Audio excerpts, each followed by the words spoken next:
ક્યાંક રસ્તાઓ નદીમાં ફેરવાઈ ગયા તો ક્યાંક પહાડો ધસી રહ્યા છે, ક્યાંક પૂરના પાણીએ ઘરોને ઘેરી લીધા તો ક્યાંક પ્રથમ વરસાદે સરકારી તૈયારીઓની પોલ ખોલી દીધી છે.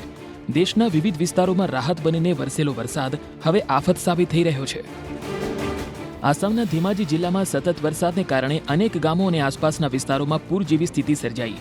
અનેક વિસ્તારો પાણીમાં ગરકાવ થઈ ગયા છે, જેના કારણે ઘણા ગામોનો સંપર્ક તૂટી ગયો છે. હાલ વહીવટીતંત્ર રાહત અને બચાવ કામગીરીમાં વ્યસ્ત છે. બીજી તરફ સિમેન નદીના પ્રચંડ પ્રવાહમાં 3 લોકો તણાઈ ગયા હતા, જેમાંથી 2 લોકોને સુરક્ષિત બચાવી લેવામાં આવ્યા છે, જ્યારે એક વ્યક્તિ હજુ પણ લાપતા છે અને તેની શોધખોળ ચાલુ છે. અરુણાચલ પ્રદેશમાં પણ સતત વરસાદને કારણે અનેક સ્થળોએ ભૂસ્ખલનની ઘટનાઓ સામે આવી. પૂર્વ સિયાંગ જિલ્લામાં નેશનલ હાઈવે 13 પર કાટમાળ અને વિશાળ ખડકો ધસી પડતા વાહન વ્યવહાર પ્રભાવિત થયો. લોઅર સિયાંગ વિસ્તારમાં ભારે લેન્ડસ્લાઇડ બાદ નદીનો પ્રવાહ પણ અટકી ગયો છે, જેના કારણે અચાનક પૂર આવવાનું જોખમ વધી ગયું છે. વહીવટી તંત્રએ નદી કિનારે વસતા લોકોને સતર્ક રહેવા અપીલ કરી છે.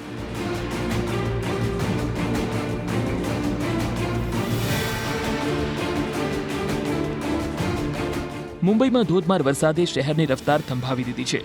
અંધેરી, જોગેશ્વરી, ગોરેગાંવ અને વેસ્ટર્ન એક્સપ્રેસ હાઈવે પર ભારે પાણી ભરાઈ જતા અંધેરી સબવે બંધ કરવો પડ્યો હતો. અનેક કિલોમીટર લાંબા ટ્રાફિક જામ સર્જાયા હતા.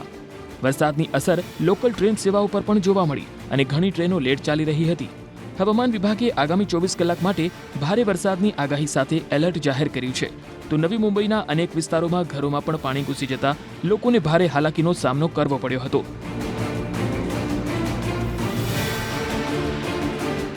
મધ્યપ્રદેશમાં ચોમાસાના પ્રથમ વરસાદે અનેક શહેરોમાં વહીવટી તંત્રની તૈયારીઓની પોલ ખોલી નાખી છે.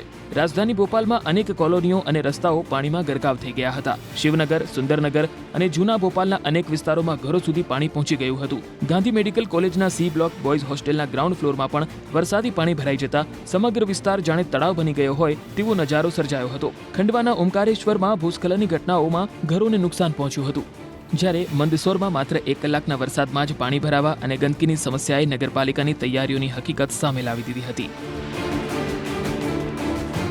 વરસાદ રાહત તો આપે છે, પરંતુ જો પૂરતી તૈયારી ન હોય તો એ જ વરસાદ આફત બની જાય છે. હાલ વહીવટી તંત્ર એલર્ટ પર છે. સાથે જ લોકોને પણ અપીલ કરવામાં આવી રહી છે કે નદી નાળા અને પાણી ભરાયેલા વિસ્તારોમાં જવાનું ટાળે, તેમજ હવામાન વિભાગની ચેતવણીઓનું પાલન કરે. તો આ તરફ હવે ઉત્તર પ્રદેશના વિવિધ ભાગોમાં વરસાદ પડવાનું ચાલુ છે. આ દ્રશ્યો અયોધ્યાના છે, જ્યાં અનેક વિસ્તારોમાં પડેલા ભારે વરસાદથી લોકોને અસહ્ય ગરમીમાંથી રાહત મળી છે.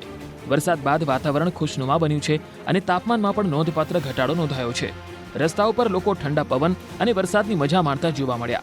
નીચાણવાળા રસ્તાઓ પણ પાણી ભરાવાની શરૂઆત થઈ ગઈ હતી. પૂર્વ ભારતમાં પણ વરસાદ પોતાનું જોર બતાવી રહ્યો છે. ઓડિશાની રાજધાની ભુવનેશ્વરમાં ભારે વરસાદ પડ્યો હતો. ભારે વરસાદને કારણે તાપમાનમાં ઘટાડો નોંધાયો અને વાતાવરણ આનંદદાયક બન્યું હતું. જો કે શહેરના અનેક વિસ્તારોમાં પાણી ભરાઈ જતા લોકોને મુશ્કેલીઓનો સામનો કરવો પડ્યો હતો.